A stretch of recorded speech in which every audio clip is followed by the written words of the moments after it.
inyong lahat. Kinsay kasabot dinhi. Tanan! Unahin ko po muna ang aking mga pagpapasalamat. Una po, ang pagpapasalamat natin sa ating pinakamamahal na mayor ng siyudad ng Maynila, Isko Moreno Bumagoso.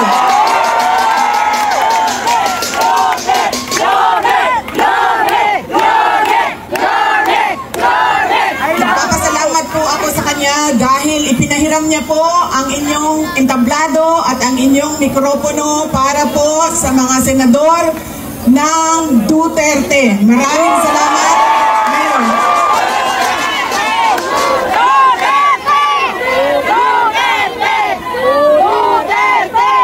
Ang sunod na pagpapasalamat ko ay sa inyong lahat, mga kababayan namin dito sa Maynila. Maraming salamat sa oras ninyo at sa pagkakataon na ibinigay ninyo sa akin at sa amin ngayong gabi na ito. Maraming salamat. I love you!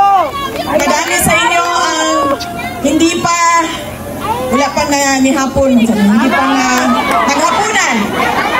Marami sa inyo ang hindi pa naghapunan, hindi pa nakaluto, at kanina pa dito, mainit, pero nandito kayo para sa amin at para sa bayan. Maraming salamat sa inyong lahat.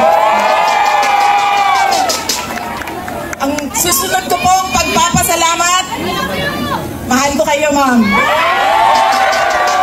Mahalin din natin patuloy ang ating mahal na inang bayan, ang Pilipinas. I love you, Sarah! I love you too.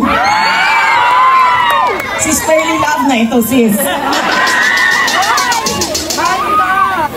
Mahal ko kayo. Kaya ako nandito ngayon.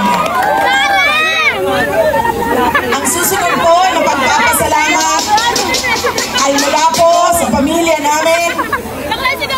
Papasalamat po kami sa pagmamahal at suporta na ipinapakita nyo kay dating Pangulong Rodrigo Duterte. Maraming salamat po.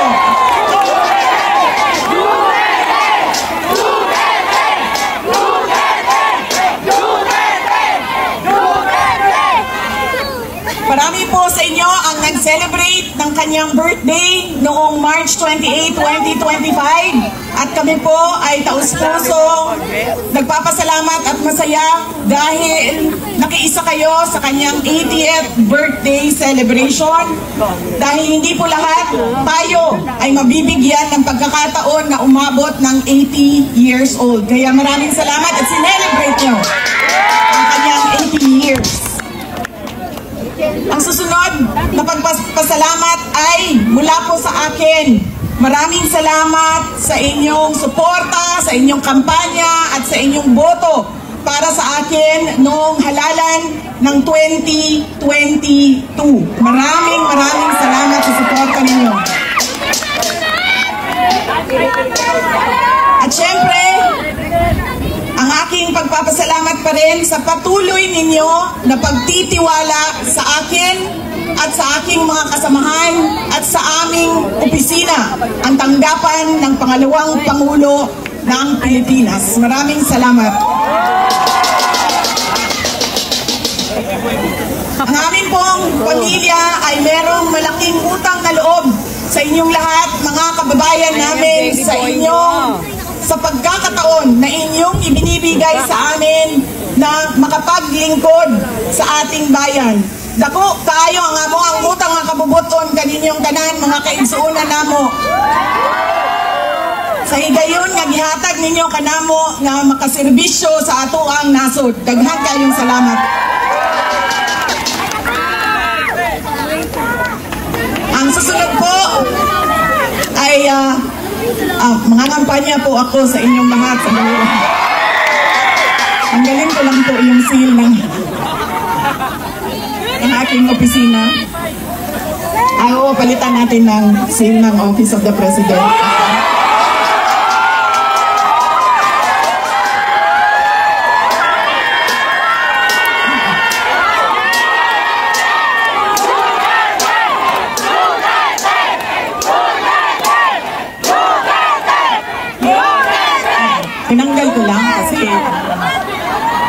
Iba kasi yung opisina, iba din yung pangangampanya. Pero kung sa Pangulo lang, pumili na lang kayo.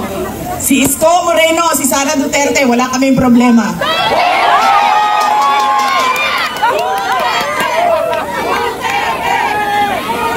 Ikaw muna, ma'am, bago si Yorme. Ikaw muna, sama si Yorme. Hindi ba pwede Bakit extend? ba lagi pabalik-balik o paulit-ulit ang problema ng ating bayan?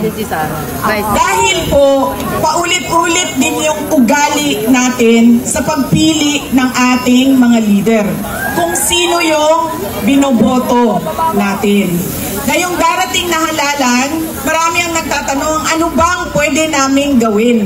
Wala namang kaming pera, wala kaming makinarya, ordinaryong tao lang kami na nakatira sa gilid ng daan kung saang subdivision. Pero gusto namin na merong makitang pagbabago sa nangyayari at para sa ating bayan.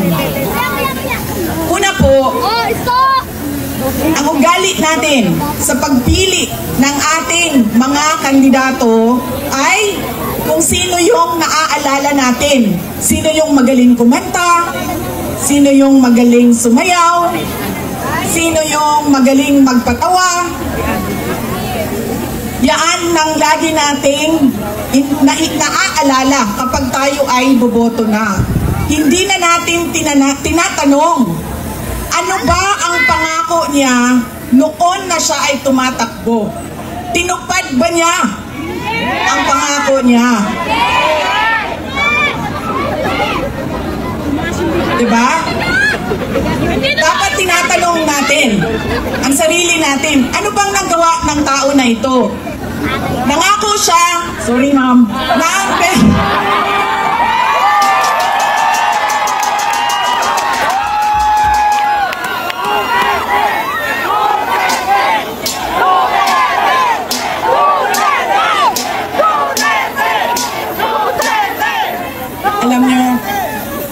niyo, paano ko ba sabihin ito? Hindi, ganito. Tulad na lang na magkaibang tao kami ni Pangulong Rodrigo Duterte. Si Pangulong Rodrigo Duterte ay hindi si Inday Sara Duterte. Si Bongbong Marcos ay hindi si Amy Marcos.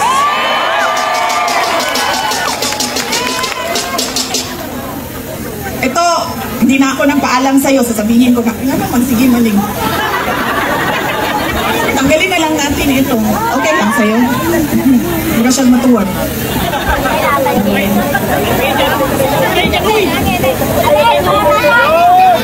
Ganyan na lang. Para din makita nyo lang, pumayat na ako.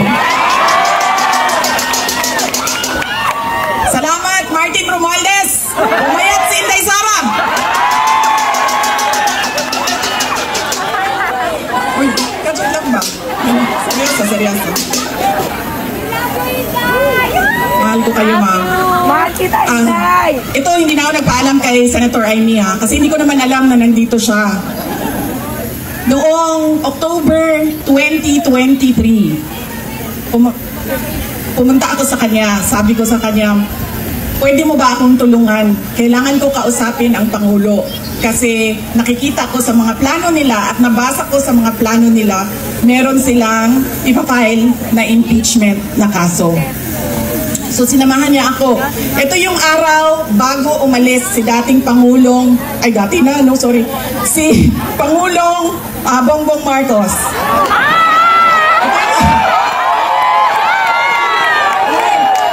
Hindi ko sinadya yun. Yun, ha?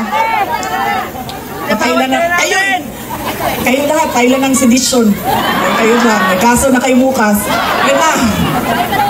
So, ito yung araw na paalis siya, papuntang Amerika.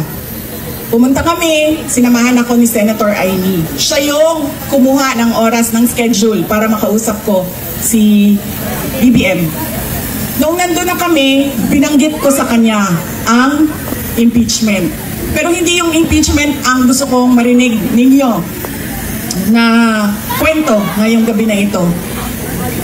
Doon sa pag-uusap naming tatlo, kaming tatlo lang yun pasensya na silang dalawa. Marites yung nandoon sa harap, silang dalawa. Nag-usap kaming tatlo, nabanggit ni BBM ang pag-amenda ng konstitusyon. At sinabi niya na, madami siya sinabi, pero ang gist ng sinabi niya ay, we will just amend. Kasi English man sila pag mag-historiano. So ako dito, anak ko, kuya nga, in English, we will just amend the economic provisions of the Constitution. Nakirinig ko at nakita ko talaga na sumagot si Senator Amy. Sabi niya, that is a dangerous thing. Sabi niya, if you open the Constitution to amendments, you do not just open it to economic provisions. You open it for all amendments of the Constitution. At nagsagutan na silang dalawa sa harap ko dahil sa ating konstitusyon. Kaya yan ang pruweba ko at proof ko sa inyo na magkaiba na tao. Ibang tao si BBM, ibang tao si Amy Marcos. Okay na ma'am, pwede ka na umalis. Wait lang, sandali. Iboto niyo ba si Amy Marcos? Okay na ma'am, pwede ka na lumipat sa QC. Group na dito. Kalimutan ko na yung sasabihin ko. Tatlong paalala. Hindi natin tinitingnan kung ano ba yung mga pangako niya noon. Tumakbo siya noon, may pangako siya. Binigay ba niya? Diba? 20 pesos ang kilo ng bigas. Tapos ngayon, okay na daw. After 3 years, 3 taon ng campaign promise o pangako sa eleksyon, ibibigay ngayon. Pero ibibigay lang sa Visayas. Para bang hindi kayo nagugutom dito sa syudad ng Maynila. At parang hindi nagkukulang ang pera ninyo pambili ng pagkain. Kaya dapat tinitingnan natin. Sumayaw, oo. Kumanta, oo. Bakit hindi? Pero tinitingnan natin. Ano ba ang pangako? Binigay ba o hindi? Bakit hindi binigay ang pangako? Dahil nagsinungaling? O dahil hindi talaga maibigay? Pa? Yan yung unang. Sorry po. Lagi na lang tayo bangan. Sorry, ma'am. Nambubudol. I'm sorry. Ma'am, kasamit! Kasi naman sabi ko, Traidor! Ma'am, traidor! Traidor! Traidor! Duterte! Duterte! Duterte! Duterte! alam nyo, yung bangag na yan, hindi totoo. Hindi naman ako kasi tumawa dahil tinawag siyang bangag. Andun ka din, di ba? Hindi ako, kasi sa Bisaya, ang bangag, di ba? Bangag, bangagan, bangag. Oo. So, pag sinabi ng bangag sa Bisaya, hindi siya adik. Butas! Ang Butas! sabi ko, kida. Butas! Diba? Butas! Buslot! Oo.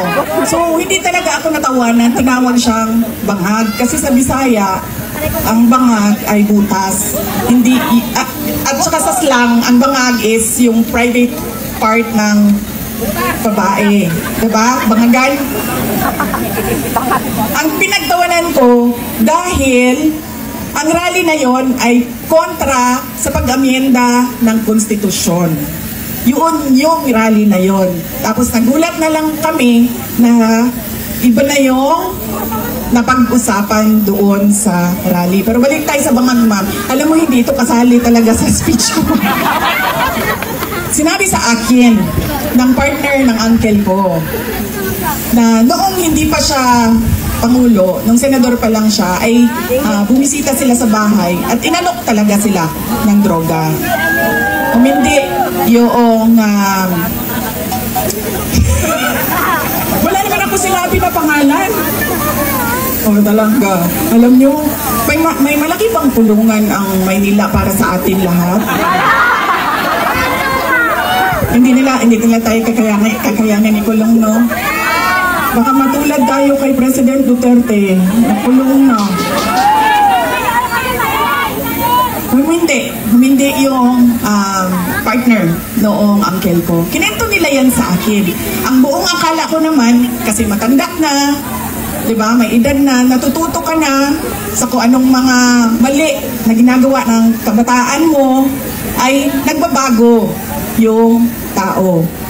Hindi ko alam na yun na nga ang nangyari. Kaya balik tayo sa paalala, tingnan niyo muna. Pagkatapos niyang kumanta, tanungin ninyo ang sarili ninyo. Noon, nakinig ako sa'yo. Ano ang pangako mo? Binigay mo ba? Kaya dapat pinag-iisipan natin kung iboboto natin o hindi yung tao. Pangalawa, ito, walang makakakontra sa akin nito, kahit saan man sa mundo. Hindi dahil galing yan sa malaking pamilya ng mga politiko ay automatic ang boto ninyo. Hindi dahil anak yan ng Duterte ay automatic ang boto ninyo. Dapat tinatanong nyo ang sarili ninyo, ano ba ang abilidad at kapasidad ng tao na ito na maglingkod para sa bayan. Isa sa mga problema natin ay ang political dynasty. Pero hindi ipinagbabawal ang kung sino man ang may gusto tumakbo. Kaya nasa atin, nasa mga butante ang pagkilatis. Duterte yan. Anong abilidad niyan? Anong kapasidad niyan? At sino yan siya? Pangatlo, at huling problema natin, paulit-ulit, behavior, ugali natin sa eleksyon, sa halalan, ay yung palitan ng boto at pera. Dahil ilang beses na kayo tumanggap, magkano bilihan ng boto dito? 1,000? 1,000. Grabe, 1,000 lang? Galo na. Bigas ang ano dito, palitan. Ilang kilo? 5 kilo. So, magkano yun? 250? Mga 1,300 total ngayon ang bili. Alam mo, lugi kayo. Taasan niyo yung presyo ninyo. Kasi galing ako doon sa Bacolod kahapon. Tinatanong ko, magkano bili ng boto dito? Noong 2019 daw, 2,000. 2022, 3,000. See? Sabi ko, taasan ninyo ang presyo ninyo.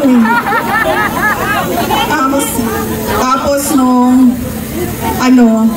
dito daw, itong eleksyon na ito, 2,000 to 3,000. Sabi ko, hindi niyo pa alam kung magkano kasi wala pa namang bilihan.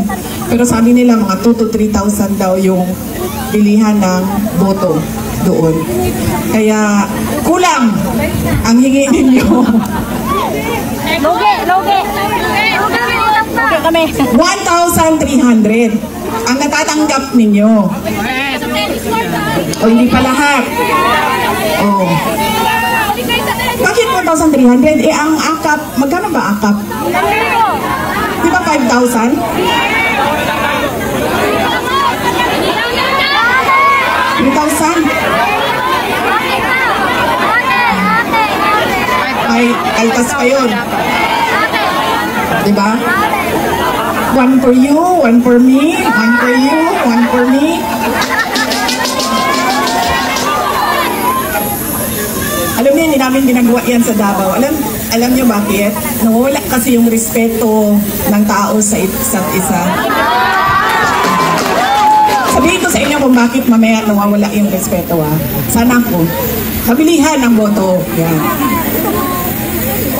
Ilang eleksyon na kayo tumanggap ng 1,300? Ilang eleksyon na tumatanggap ang mga butante ng Pilipinas ng pera kapalit ng boto nila. Pero bakit mahirap pa rin ang ating bayan? At bakit hirap pa rin kayo bumili ng bigas? kasi binabibili ang boto nila. Kasi dapat kung akap yan at galing yan sa gobyerno, tanggapin nyo, pero tanungin nyo naman yung sarili nyo. Ang nagbigay ba nito ay karapat dapat maging leader ng bayan natin?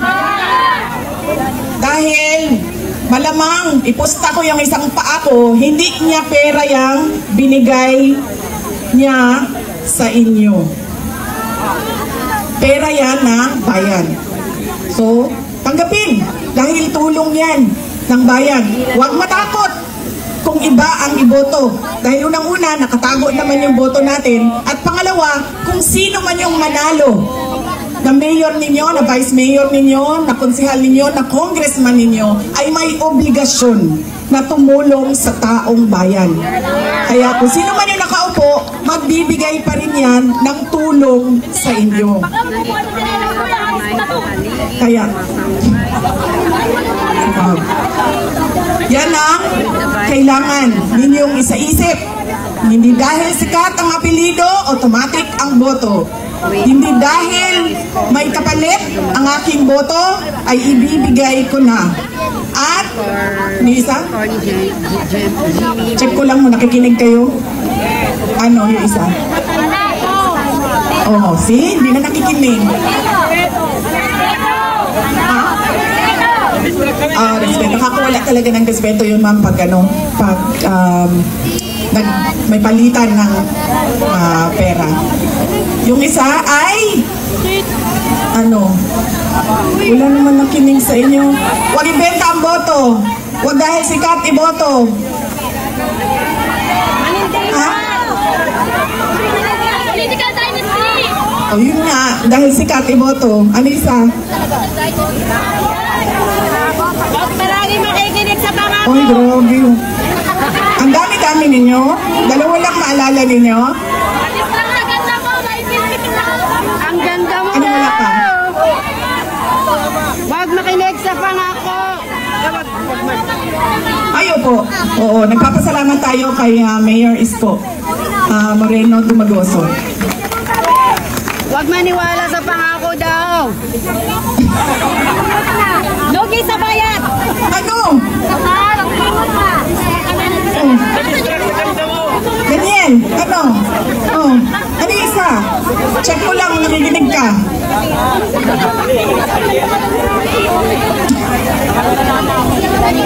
Alam mo hindi ito totoo na kilay ko ha, drawing lang ito. Drawing lang ito. Kanina, sinasabihan ko yung gumagawa ng mukha ko. Sabi ko, alam mo, para akong naglalakad na kilay. Tapos sabi niya, hindi, kailangan mo yan. Kasi pupunta ka ng rally. Doon sa malayo, hindi ka makikita kung wala kang kilay. Sabi ko, ganun ba yun? Sabi niya, oo, kailangan may mata ka, may kilay ka, kasi hindi ka makikita. So yung mga walang makeup at walang kilay dyan, hindi po kayo nakikita. Hindi namin kayo makikita. Hindi joke yan ha, totoo yan, nangyari yan. Doon kanina, kasi ayaw ko yung kilay. Eto. Drawing na naman tayo. Ano, wala? Ano ka? Hindi na pa pangako. Bye-bye na. Marami ang nangangamusta kay President Duterte. Kung saan man ako pumupunta, nangungumusta sila lahat. Tapos nagpapasabi pa sila. Kanina, meron ilan dyan sa likod na pakisabi kamusta kay Tatay Digong.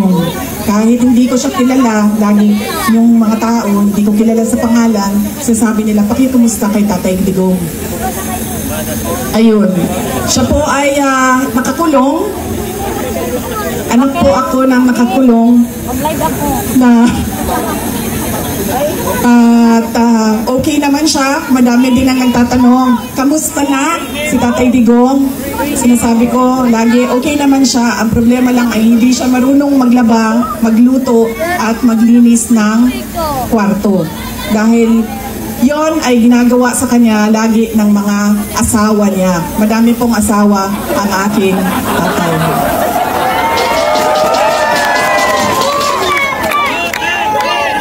Kita niyo yun si Kitty?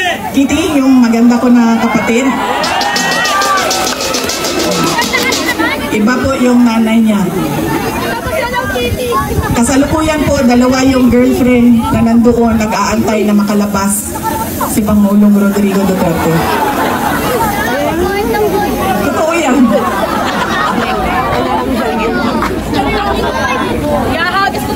Oh ma'am, hindi daw nila kinidnap yung hindi daw nila kinidnap si Pangulong Rodrigo Duterte. Hindi daw kidnap ang tawag doon. Sige, okay na lang. Hindi na kidnap ang tawag doon. Ang tawag doon, ninakaw nyo sa amin. Ninakaw nyo sa amin si Pangulong Rodrigo Duterte. Dahil siya ay propriedad o property ng syudad ng Davao. Dahil siya ay magiging mayor namin doon at kinuha ninyo siya at ninakaw ninyo dito. Pwede na ba yun, ma'am? Hindi daw kidnapping yan eh. Nakawan na lang. Ninakaw ninyo sa amin. Sa mga nangangamusta ay meron kaming maliit na video presentation sa inyo. Sigurado ka ba, ma'am, na hindi ka aalis? Kaya ako nakakalimot sa mga sasabihin ko eh, kasi naliluntok ka, ma'am. Ma'am, ang advice ko lang talaga sa iyo sa panahon na ito at sa darating na mga araw ay magpalit ka na po ng apelido, ma'am. Ay, sorry, Romualdez pala ang middle name mo.